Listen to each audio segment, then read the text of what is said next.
Hello दोस्तों, अगर किसी व्यक्ति को कोई चोट लगती है तो उसमें बर्फ़ से सिकाई की जाती है, यानी कोल्ड फोमेंटेशन किया जाता है, जो कि एक इम्पोर्टेंट रेमेडी है दर्द को कम करने के लिए या सूजन को कम करने के लिए, इन्फ्लेमेशन को कम करने के लिए।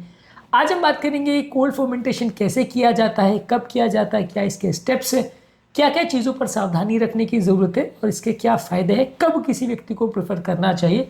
ये सारी चीज़ों पर बात करेंगे क्योंकि बहुत सारे लोग पेन की प्रॉब्लम से परेशान होते हैं।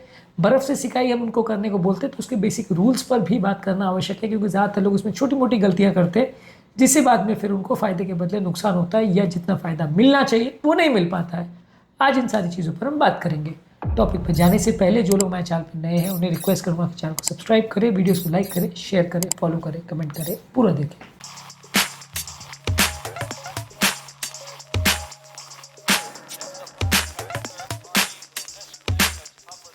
सबसे पहले समझने की आवश्यकता है कोल्ड फर्मेंटेशन यानी कोल्ड कंप्रेस।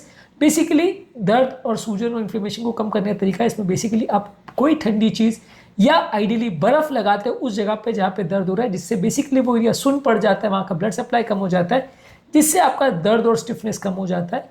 ये करने के लिए आप एक साफ तौलिया या एक कपड़ा लेते हैं, उसमें बर्फ़ लगाते हैं, या बेसिकली आप आइस पैक ले सकते हैं, या मान लीजिए मार्केट में जैसे मटर और ऐसी चीज़ें जो फ्रोज़न आती है, फ्रोज़न मटर, उसका पैक अगर पड़ा हो तो वो भी ले सकते हैं, उससे भी आप सिकाई कर सकते हैं। मान लीजिए अगर आपके पास आइस पैक नहीं है तो इसके अलावा आप एक प्लास्टिक बैग में आइस पैक रख सकते हैं या एक पतले कपड़े में आइस के पैक्स को डाल सकते हैं। इसके बाद इसको प्रिपेयर करने के लिए आप जो एरिया में आपको दर्द या सूजन या जलन का एहसास हो रहा है वहाँ पे इसको लगाएं, लेकिन डायरेक्टली बर्फ़ को नहीं लगाएं, किसी कपड़े में या प्लास्टिक में उसको बांध करके तब लगाए। स्किन के डायरेक्ट कांटेक्ट में नहीं आना चाहिए, नहीं तो वो एरिया को डैमेज कर सकता है। इसका प्रयोग लोगों को लगभग 10 से 15 मिनट तक एक बार में करना चाहिए और 1 से 2 घंटे के बाद रिपीट करना चाहिए।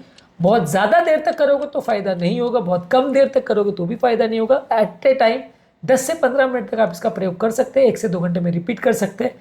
फ़ायदा इसका ये है कि वो एरिया सुन्न हो जाता है। फ़ायदा इसका ये है कि वो एरिया में ब्लड सप्लाई कम हो जाता है और उसमें सूजन कम हो जाती है।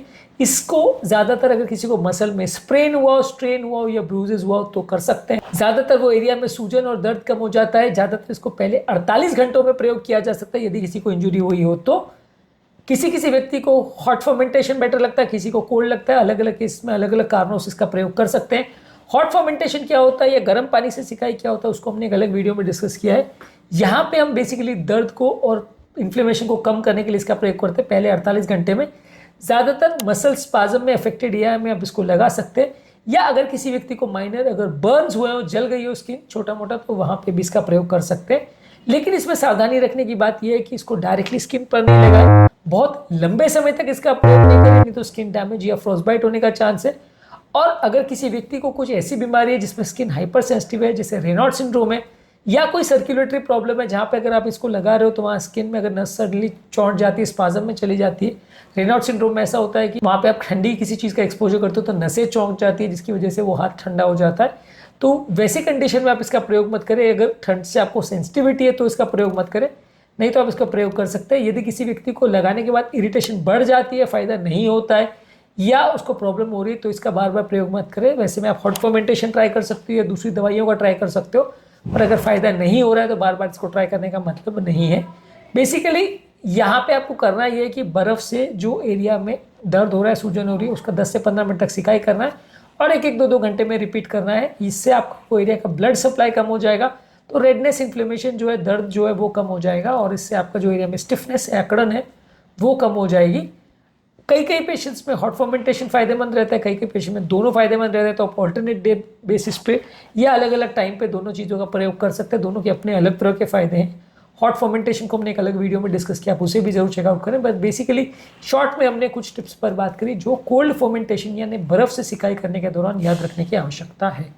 उम्मीद करूँगा कि आज के टॉपिक में कुछ नई बातें जानने को मिली होगी। जो लोग हमारे चैनल पर नए हैं उन्हें रिक्वेस्ट करूँगा कि चैनल को सब्सक्राइब करें, वीडियोज़ को लाइक करें, शेयर करें, फॉलो करें, कमेंट करें, पूरा दें।